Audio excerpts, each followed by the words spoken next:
Hi, I'm Alvin Singh. Welcome to Check Please, the show where regular people from all over Chicago recommend and review their favorite restaurants. So this is how the show works. Every week we have 3 guests. Each recommends his or her favorite spot, and the other 2 go to check them out to see what they think. This week, engineer Ali Manesh says you should strut to his selection as soon as possible because of its delectable kebabs and other hard-to-find Persian food. But copyright manager Bonnie Rosenberg says if you want to try a true Chicago original, you got to check out the creative cocktails and tasty pub grub at her hidden gem. But up first, dentist Jessica Mehta says even though her selection wins all kinds of awards, it's the word of mouth that keep bringing customers back for more. She says for an incredible Italian meal, join her on Madison at Monteverde.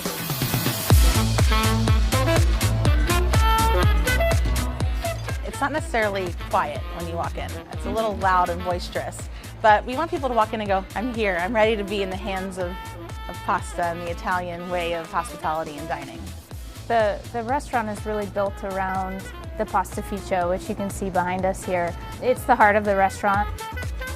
We worked with the mantra using a traditional heart with a modern hand. Staying true to the roots of Italian cooking, which Sarah really does deeply love, but with her influence on each dish. Chicago is ready for different types of Italian food, but the dishes still should be very soulful and get taken back to a memory or a place. When we first opened, a lot of awards came quickly. It all just made us want to become better and stronger and know that the stakes are even higher now because people have expectations of great restaurants. The best compliment is when someone books a table right after they're done eating. Yes. So walk to the host and go, how about Saturday? You know, and that's the best compliment. So Jessica, you say Monteverde is marvelous. Tell us why you chose it. Yeah, you know, I think that the pastas there are incredible. The space is really cool. There's something for everybody. It's very vegetarian friendly, and the pastas are fresh, handmade, so I just think it can't be beat in terms of good Italian food. Now, it is a really bustling, popular restaurant. It is, yes. I mean, this isn't a hidden gem or anything like that. People in Chicago know about it. People probably around the country know about it. Chef Sarah is famous and been in all sorts of, you know. So it is a busy spot. The bustling atmosphere creates, you know, kind of a fun environment. But I mean, my favorite place to sit is right along the bar. They're hand rolling the pasta and just like, you feel like you're in Chicago, but they've sort of like transported a nonna or like an Italian grandmother, right, to make your meal in front of you. You know, so I think that's I like the noodle was hanging up from the decor up there. It just remind me old days. My mother and my grandmother, you know, was making their own pasta, their own noodle, and hanging up or drying them. Exactly. It was very cool. I liked it. What do you like to order? I like the gnocchetti with the pesto sauce. Almost Green Mountain salad. I just love that too. It's just a super well-dressed salad. A little bit of everything in harmony. The cacio e pepe is one of my favorites. It's just very good sauce. It's a simple pasta, you know, but I think that they do it so well. And she has that spin of using the whey. And it's really hard to get a good cacio e pepe because it's only just these basic ingredients. And it's the epitome of Italian cooking. You know, really good quality ingredients and a hand who knows how to work them. And certainly Chef Sarah knows how to work it. Does she have like the warmest personality ever? Totally. She's like walking through the dining room, she's always, you know, she's always around. You see her, you know, and. Do you feel like eating in her home would be any different? Probably not. So Bonnie, what'd you think? I thought it was great. I had heard of Monteverde before, but had never been, and so it was an exciting opportunity to go. We went on a Wednesday at 7:30, and I guess I wasn't shocked, but at the same time was shocked at how like bustling and busy it was. But it was really a fabulous experience. Like I would say there were a lot of like the beautiful people were there. I was fooled by the giant mirror that they have in the restaurant. All of us were, and then one of the people I went with pointed it out, and I was like, I did think that was a whole nother room. Well done, interior decorator. We started with the arancini, which were really delicious, the fried rice balls, and it tasted like kind of like a fancy Totino's pizza roll, but like in a really good way. And we actually said that to the waitress, Rose, who was excellent, and she totally agreed with us. So. When I ordered arancini, just when they brought it, I thought it's falafel. And then that was tastes very good. It's very good. And then we shared the burrata and prosciutto, and it was really good. We shared multiple pastas. There was, I can't remember the Italian that they used, but it was like the normal and the abnormal pastas. The tipica and yeah, atypica. Right. Yeah. We didn't go with the Like the well-known yeah. pastas. We went with the atypical. The Abnormal.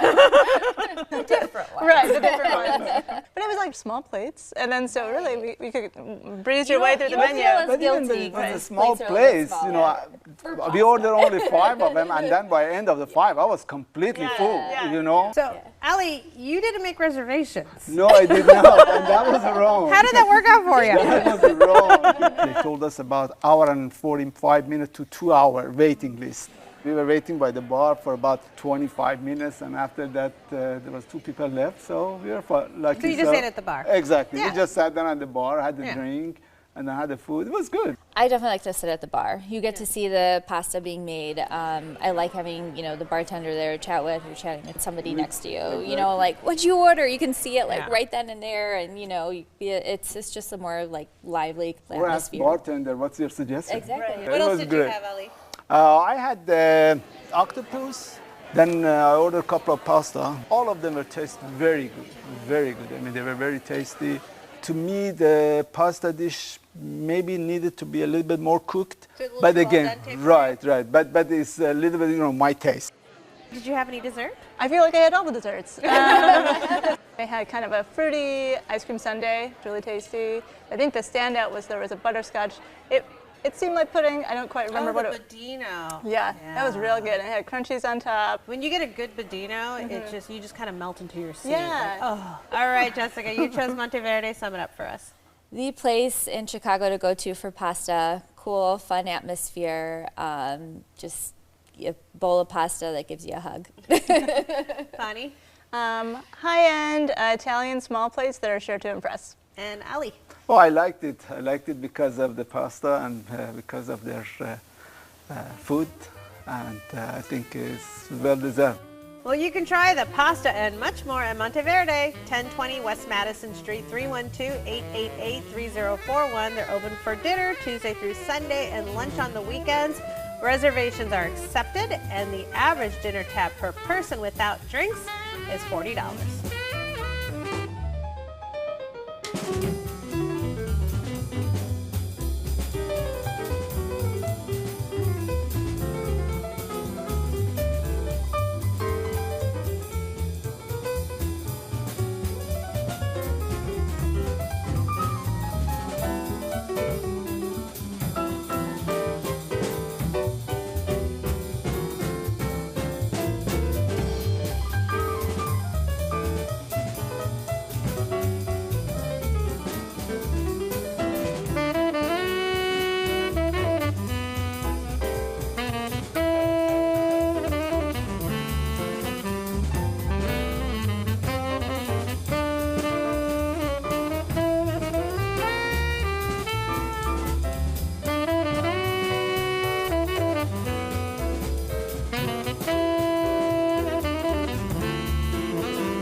Bonnie Rosenberg says that even though Chicago bars are all over town, you haven't lived until you've tried her tropical selection.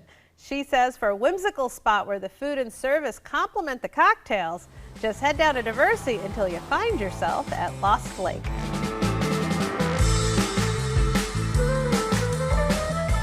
At Lost Lake, you can expect an escapist experience where we will whisk you away on a tropical vacation by way of a wildly garnished cocktail. It's definitely a place where you can get a very extravagant tropical cocktail, or you can get a classic cocktail as well. Our food is the perfect foil for our cocktails. Our cocktails are bright, have notes of acid and like tropical fruits, and they balance well with a lot of heat, a lot of really bold spices, so it's very complimentary.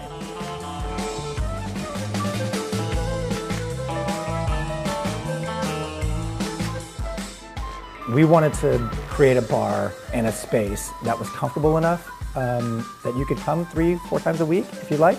I want people to tell their friends that they had a really fun time at Lost Lake and that they got the most likes on their Instagram post of any other post all year.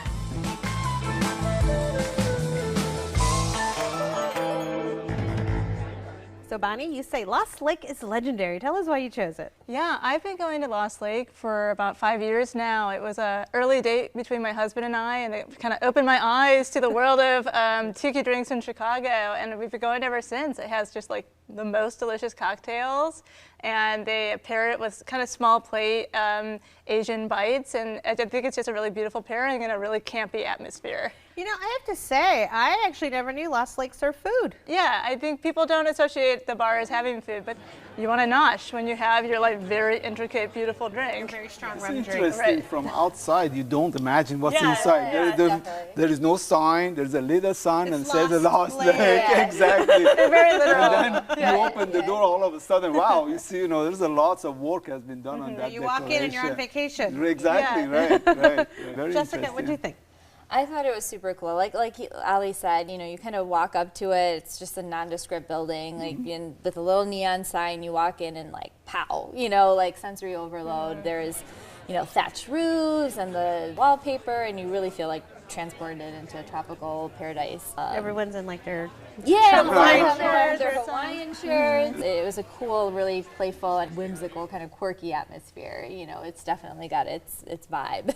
Well, legendary bartender Paul McGee puts out some pretty awesome drinks. Bonnie, do you have any go-to favorites? Well, they do a daily daiquiri that I really enjoy, and it's I feel like a daiquiri, you can like, ugh, a daiquiri. But then when you get it there, it's like, it is an excellent daiquiri, and it's always some variant of the ingredients. And I really like their Underneath the Waves drink. I feel like all of their cocktail names are like a mini novel that like whisk you away to paradise. Can you tell the difference between the different drinks? You can. I think there's usually a ingredient that is forward in the drink. So there's one that has Campari in it, so you really get the bitterness in it. There's others that are more gin forward, and they're not all just rum drinks, which I think is nice. I was going to say, if you don't like rum. Right. I had the mermaid. It was kind of sour, tart. It was delicious. I think the one I had was gin forward. But I did notice that most of them have, their primary ingredient's rum. So if you really don't like it, I don't know if there's a lot. Yeah. Ali, what did you order? So we ordered 4 drinks all together, but we shared, try to make sure we taste everything. Every drink had their own decoration, the fruit, and then had different glass. There was 4 different drinks, had 4 different style of glass came. My most favorite was Tic Tac Taxi. The name was funny, so I just said, let's order that. And then Lost Lake was good too. Yeah, I like their namesake one. That's a great one. Right, really good. Tiki drinks in particular are awfully dangerous because they don't taste boozy going down. They taste delicious and fruity and like you're on vacation. And then you stand up. You feel it when you stand up. And then you're really on vacation. All right, let's talk about food. Ali, what did you order? I ordered coconut shrimp toast. And that was fabulous. I got that for the first time in this visit, and that was the standout. It was great. Right. And I ordered, some other dish like the grilled chicken. They were okay, but that toast was really good. Really good. How can you go wrong with coconut shrimp? It was great. I know. Yeah. They have a dumpling dish that I really love. It's in this saucy broth, and it's just really easy to share. And you could have multiple plates of it while you drink all of your tiki drinks. So, is this a place you can have dinner, or is it a place you have drinks and then a bite? You could have dinner because some of as the limited menu progresses, it does get heavier. So you could get like a rice dish or a noodle dish. But I think it's probably most at home as a more snack. geared toward bar, I but agree. nevertheless, when you drink something, you want to eat something. There is food, good food over there. I had the fried wontons with the green chili dip, and I think that's like the perfect bar snack. It has a little kick to it, and then with the sweeter, kind of fruitier drinks, it just paired really nicely. And The rice bowl was good too. Yeah, I love the rice bowl. I'm not good in recognizing the ingredient when I'm eating food, but it tastes very good, I love the tofu banh mi sandwich. The bread was super soft. It was mainly tofu was the protein, and it had a ton of flavor, which I don't think is easy to do with tofu. So I'll be going back for that for sure. So Bonnie, Paul really wanted to make this a neighborhood place. Do you think he succeeded in that? I think so, yeah. I think as the night progresses, it gets like more and more hopping, but like I always go right when it opens so I can have the maximum casual tiki drink experience, and I think it really achieves that. Yeah. And they've received national recognition, you know, several publications named it the Bar of the Year. It's something that is a neighborhood spot that is known throughout the country. All right, Betty, you recommended Lost Lake, so sum it up for us. Sure, Lost Lake I think offers really delicious tiki drinks and a fun, campy atmosphere that I would recommend to anybody who wants to have a good time. Ali? Oh, I would recommend that for going there, having a good time, and then have a drink, and then if you're hungry, just eat a little bit. Jessica? The food pairs well with the great tiki drinks, have a fun, lively, playful atmosphere. All right, well, you can try the exotic cocktails for yourself at Lost Lake, 3154 West Diversey Avenue, 773-293-6048. They're open for dinner and cocktails 7 days a week. Reservations are not accepted, and the average dinner tab per person is $30.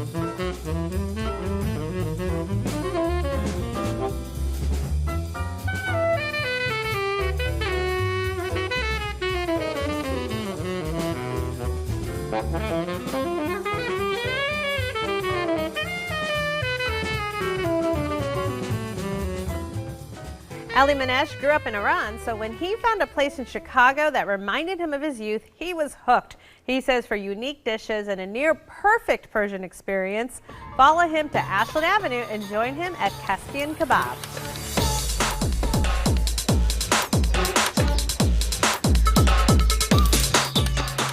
Our restaurant is, Persian food, our traditional food.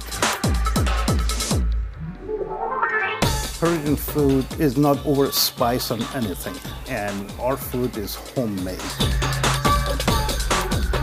Sometimes maybe it takes a little time because we make everything from the scratch, and it's not any frozen food or canned food. The food is an art.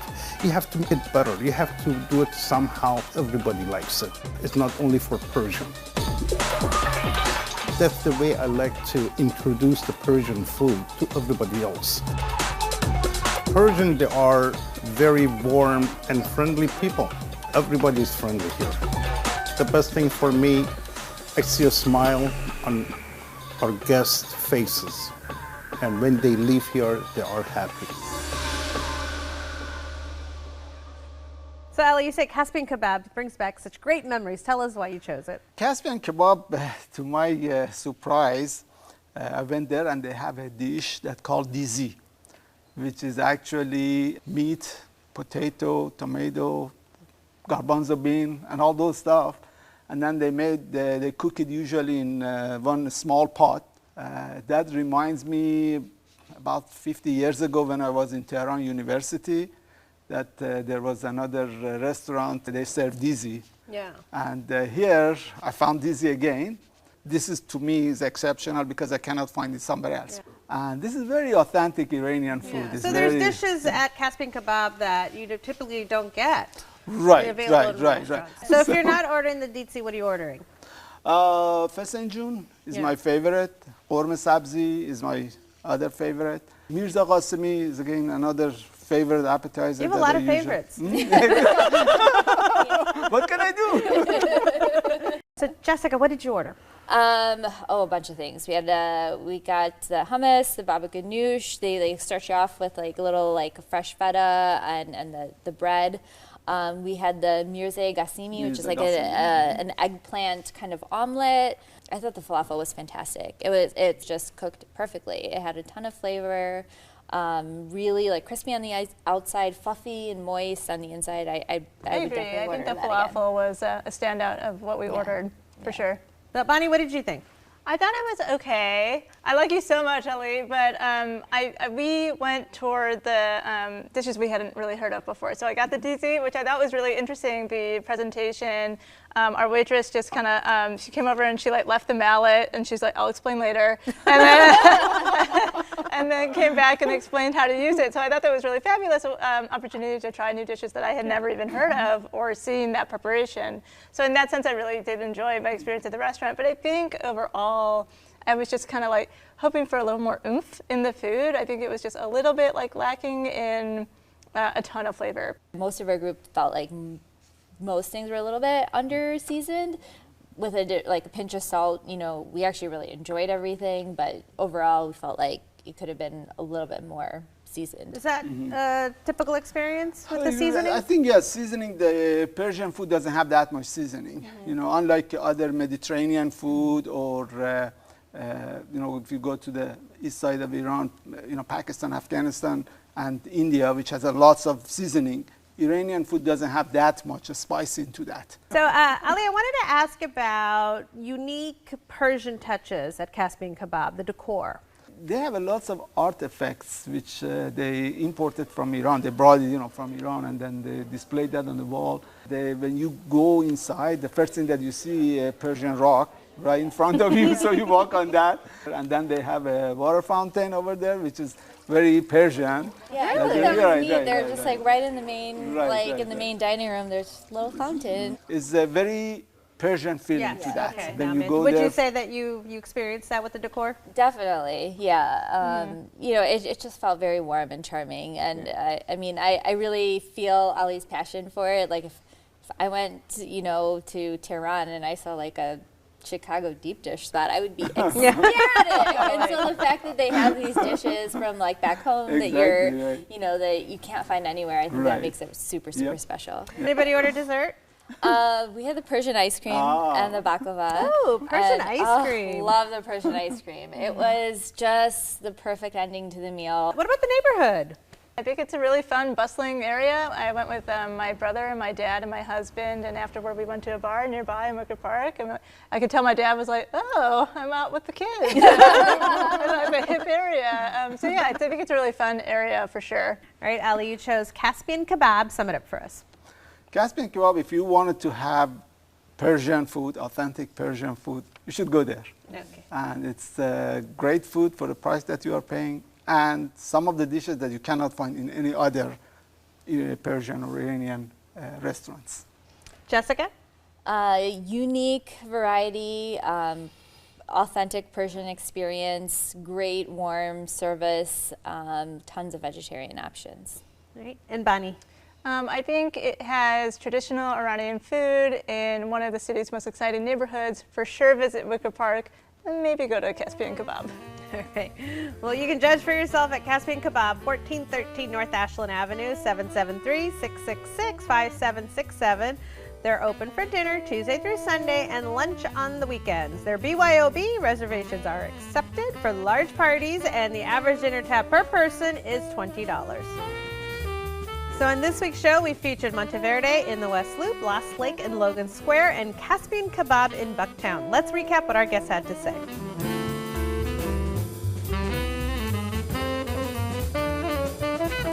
First, we strolled down Madison Street and dined at Monteverde. Jessica recommended it for perfectly prepared pasta in an exciting and energetic space. Bonnie enjoyed the shareable plates and thought the desserts were especially outstanding. Ali loved the accommodating service and delicious food, but says be sure to make a reservation.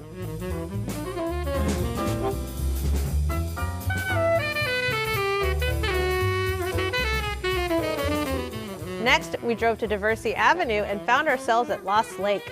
Bonnie recommends it for tasty bites and extravagant drinks, and it can't be atmosphere. Ali says the small bites and delicious drinks packed a punch to the palate. Jessica thought the food paired well with the cocktails and liked the playful vibe.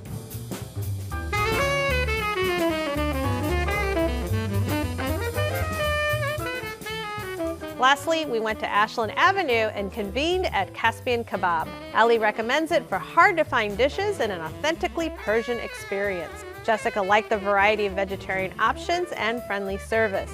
Bonnie says there are better options for Persian food in the city. Well, we've had just a wonderful time this week, and I'd like to thank my guests, Jessica Mehta, Bonnie Rosenberg, and Ali Manish. Join us next week for 3 new guests recommending 3 of their favorite restaurants right here on Check Please. I'm Alpina Singh, and I'll see you then. Cheers.